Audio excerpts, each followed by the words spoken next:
2050 میں 22% پاپولیشن جو ہے وہ 60 پلس ہو دنیا. یہ اتنا برا نہیں ہے.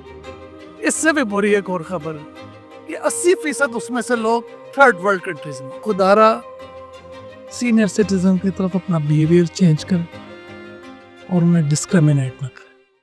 کہ آگے کیا کیا جائے کہ ہمارے سینئر سٹیزنز کی زندگی صحت مند، خوشحال اور خوشگوار گزرے. آپ کیا سوچتے ہیں اس کے بارے میں؟ وے فارورڈ جس کو ہم بولیں.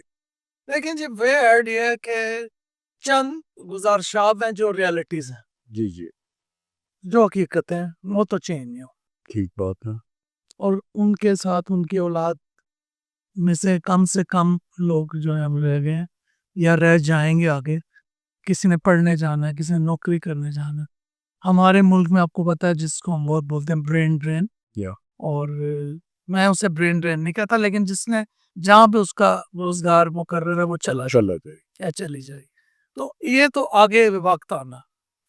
دوسرا اس کا امپیکٹ بڑھے گا. جیسے میں نے پہلے بھی کہا تھا کہ 2050 میں 22% پاپولیشن جو ہے وہ 60 پلس ہو دنیا. جی جی یہ اتنا برا نہیں ہے. اس سے بھی بری ایک اور خبر ہے کہ 80% اس میں سے لوگ تھرڈ ورلڈ کنٹریز میں. اچھا. تو اس کو ہم اپنے کہاوت میں کہتے ہیں مرے نو مارے شاہ مدار. یہاں پہلی ریسورسز کم ہے، وہاں پہ اس کا آپ کا امپیکٹ بھی بہت زیادہ ہے. ڈیمانڈ سپلائی ریشو خراب ہو رہا ہے. تو اس کے لیے ہمیں سوسائٹی کو اور ہماری اسٹیٹ کو تیار رہنا چاہیے اس امپیکٹ کے لیے.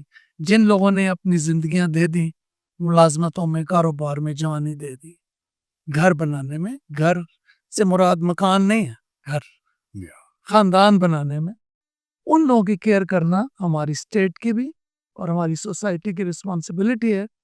اور میرا ایک میسج ہے اپنے سوسائٹی کے لیے جو میں وقت کے ساتھ محسوس کر رہا ہوں، کیونکہ خود بھی میں ایک ایسی ایج میں آ گیا ہوں کہ خدارا سینئر سٹیزن کی طرف اپنا بیہیویئر چینج کریں اور انہیں ڈسکریمنیٹ نہ کریں.